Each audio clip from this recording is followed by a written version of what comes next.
Everything changes the exact second you finally lift that Lombardi trophy. I mean, think about it. The confetti falls, the parade buses park, the cheering fades, and then the terrifying reality of the National Football League truly sets in.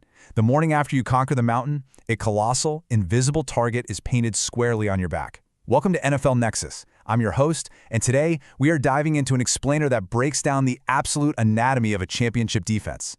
But before we unpack the cinematic, high-stakes drama of Seattle's 2026 season, do me a quick favor. Subscribe to the channel, like this explainer, and comment below on what you thought.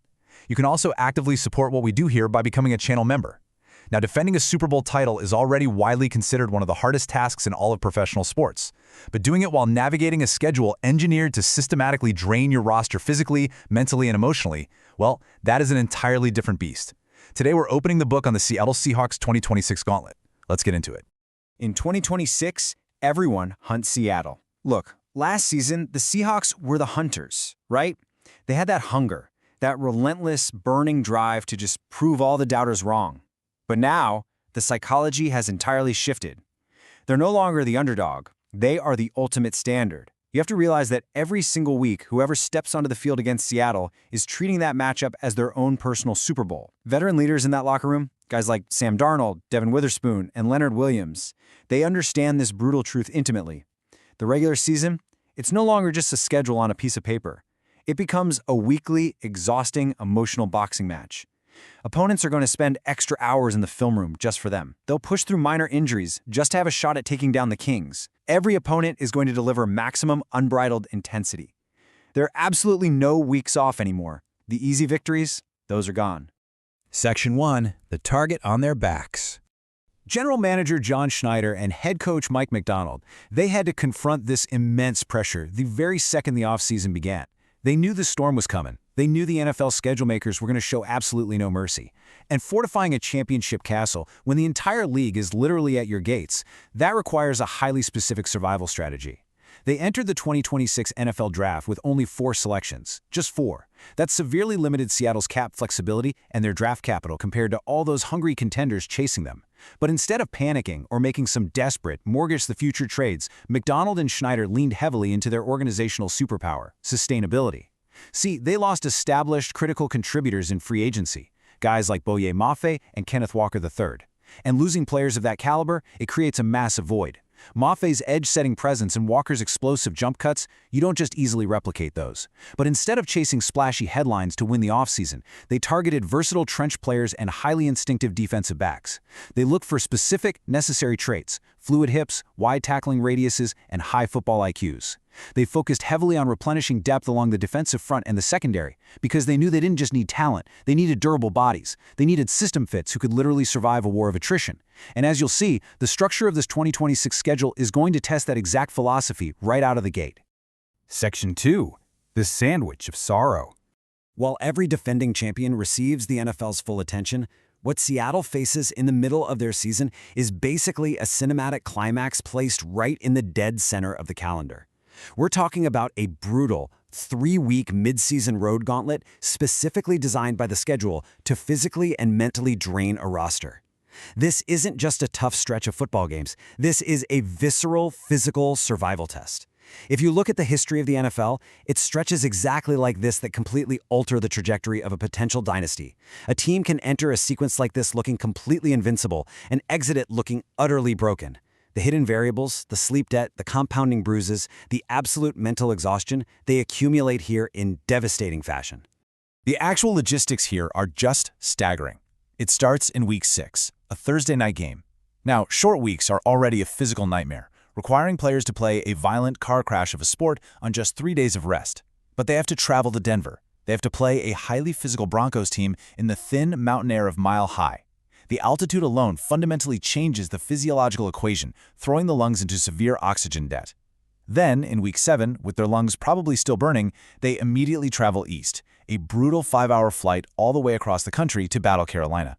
And then, Week 8, they have to fly all the way back across the country, back to the West Coast, for an absolute divisional war against the San Francisco 49ers. I want you to really think about those miles. Think about the shattered circadian rhythms. Think about the sheer lack of time spent in a proper, comfortable bed.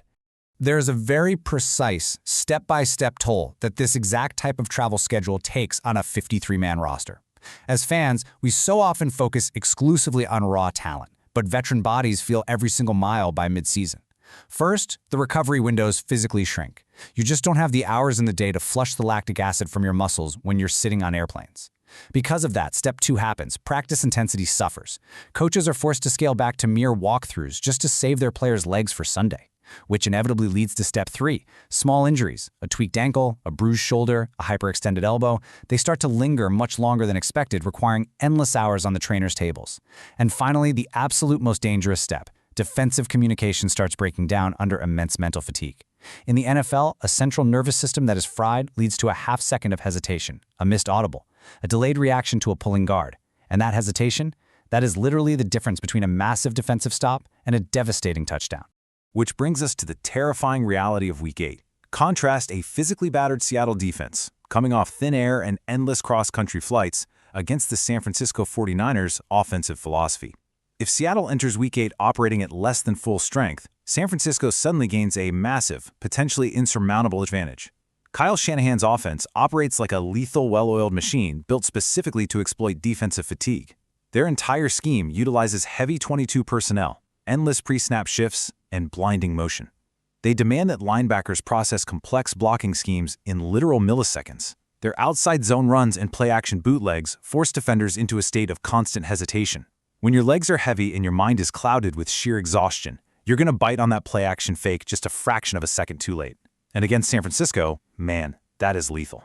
A defending champion slowly wears down through cumulative punishment. It's rarely one catastrophic blowout loss that ruins a season. No, it's the domino effect. Imagine a defensive tackle rolling his ankle slightly in the Denver altitude. He plays through it, of course, but he subconsciously favors the other knee in Carolina. By Week 8, he's a half step slow, getting off the ball, and San Francisco's double team just buries him. One injury creates another. One frustrating loss creates lingering doubt in the locker room. Suddenly, a team that was fully expected to completely dominate the NFC finds itself caught in an absolute dogfight just for wildcard playoff positioning rather than securing crucial home field advantage. That, right there, is the true anatomy of a collapse. Section 3, bright lights and trap games. But the physical travel? That's really only half the battle. The NFL amplifies this pressure by placing Seattle under the heaviest, most unforgiving media spotlights imaginable. 5. That is the massive number of national primetime showcase games on their schedule. 5 separate times, this team will be the only game on television, absorbing the collective microscopic scrutiny of the entire football-watching world. And 5 primetime games means a massive disruption to standard operations. Think about it. 8:15 p.m. kickoffs mean the actual game doesn't end until nearly midnight. Press conferences run until 1 a.m. Flights back home land at 4 a.m. The body clock completely shatters. The entire following week of preparation is thrown into total chaos. And the workload? It begins immediately. Week 1 is a Super Bowl rematch against the New England Patriots. Fighting the ghosts of Super Bowls past basically guarantees a playoff-level atmosphere and playoff-level emotional exhaustion before September even fully settles in. Then, you have a massive, nationally televised Thanksgiving showdown against the Giants. And waiting at the very end of the marathon, a Week 17 Monday Night Football battle against Patrick Mahomes and the Kansas City Chiefs, a game that could very easily determine the #1 overall seed. Primetime football demands more preparation, it demands endless media obligations, but the most dangerous element of this schedule might actually be the trap game. A road matchup at the Commanders in Week 10, a sleepy 1 p.m. Eastern kickoff against a team everyone expects them to just roll over and beat. This is exactly the kind of game that quietly ruins seasons. Human nature makes it incredibly difficult for players to maintain emotional urgency against an overlooked opponent when they are already looking ahead to the marquee matchups. When champions subconsciously relax, that is exactly when they get knocked out cold. Section 4, a perfectly timed lifeline. Amidst all this darkness, amidst the altitude and the travel miles and the glaring primetime lights, there is a strategic lifeline. 11. This is perhaps the absolute most important number in Seattle's entire 2026 calendar. The Week 11 bye. The human body is virtually maxed out by Week 10 of an NFL season. A biomechanical reset is absolutely mandatory to survive the 17-game, 18-week gauntlet. Now, short of developing time-traveling technology, we can't know for sure how the season will unfold, but from where we sit right now, this is a perfectly placed mathematical center point for this roster. Look at the breakdown. The pre-bye schedule consists of 10 games, and crucially, 5 of those are against AFC opponents. While every game matters, NFL playoff tiebreaker rules heavily penalize in-conference losses. The hierarchy goes head-to-head, divisional record, common games, and then conference record. A loss to an AFC team is a bruise. A loss to an NFC rival, that's a lethal wound for playoff seeding. Then the post-bye schedule begins. It's a 7-game sprint, and 3 of those 7 are not only divisional games, they are probably the toughest divisional games of the entire year. At the 49ers, hosting the Rams, and at the Rams. The Week 11 bye serves as the ultimate dividing line between the lower-stakes early season and the absolute high-stakes late-season bloodbath. The placement is practically surgical. Week 10 is on the road at the Raiders. Then Week 11 is the bye. Then Week 12 is on the road at the 49ers. Having this break sandwiched right between 2 road games offers a massive physical benefit. Neither the Vegas nor the San Francisco trip requires extensive cross-country travel. But getting 14 entire days to reset is critical. 14 days of waking up in your own time zone, eating home-cooked meals, sleeping uninterrupted in your own bed, completely away from the sterile environment of endless hotel rooms. It is a massive logistical victory for Seattle. Getting extra time to prepare for a game that could knock San Francisco aside is big. This Week 12 game is very likely going to determine how involved the 49ers will be in the race for the division title. That is especially true if the Seahawks handle their business at home against San Francisco earlier in the season. But think about what defensive coordinators do with 14 days of preparation. It's wild. They spend countless hours in the dark film room breaking down San Francisco's tendencies out of 11 personnel on 2nd and long. They install bespoke defensive fronts. They restore the defensive line's explosive burst off the snap. Having 2 full weeks to dissect Kyle Shanahan's complex schemes is an incredible, undeniable strategic advantage. Now, we do have to examine the potential downside of a Week 11 bye, the momentum risk. Imagine a scenario where Seattle is riding a massive winning streak heading into Week 11, steamrolling the Bears, Cardinals, and Raiders. You could argue that a week off cools their heels right when they are firing on all cylinders. It arrests their momentum. But contrast that with the absolute necessity of the recovery reward. Picture an NFL facility in late November. The overwhelming smell of icy hot in the air. The constant hum of the MRI machines. The long lines for the cold tubs. After 10 straight weeks of violent collisions, this team will have a sizable collection of injuries.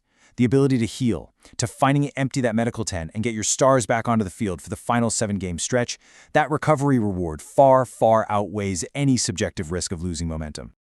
Section 5. The ultimate opponent, fatigue. The Seahawks proved last season that they possess elite star power. They proved they have the coaching brilliance under Mike Macdonald to survive the NFL's harshest spotlight. But the real danger lurking beneath this championship defense isn't another elite quarterback. It isn't a rival head coach drawing up a brilliant game plan. The true threats are the invisible enemies of 2026. Travel fatigue that pools lactic acid in the legs and violently slows the processing speed of the mind. Primetime pressure that disrupts sleep cycles and demands peak performance under the heaviest scrutiny. Emotional attrition from taking the absolute best, most violent punch from every single opponent on the schedule. And finally, the outside noise, the Super Bowl hangover narrative that will inevitably dominate the headlines if they stumble even slightly, the mental weight of watching sports networks question your drive, the toxic creep of complacency infiltrating the locker room. If Seattle fails to manage these immense psychological and physical hurdles, this pressure will absolutely snowball. They could find themselves battered, exhausted, and limping into January instead of storming toward another Lombardi. The talent is undoubtedly there. The coaching is absolutely there. But will the Seahawks successfully defend their crown, or will the sheer, unrelenting, microscopic weight of the 2026 schedule break them first? It is going to be a fascinating, dramatic narrative to watch unfold. Thank you for joining me on this deep dive explainer. Remember to subscribe to NFL Nexus, like this explainer, leave a comment below with your specific predictions for Seattle's rigorous season, and consider becoming a channel member to support more deep dive explainers just like this one. Until next time, keep your eyes on the gridiron.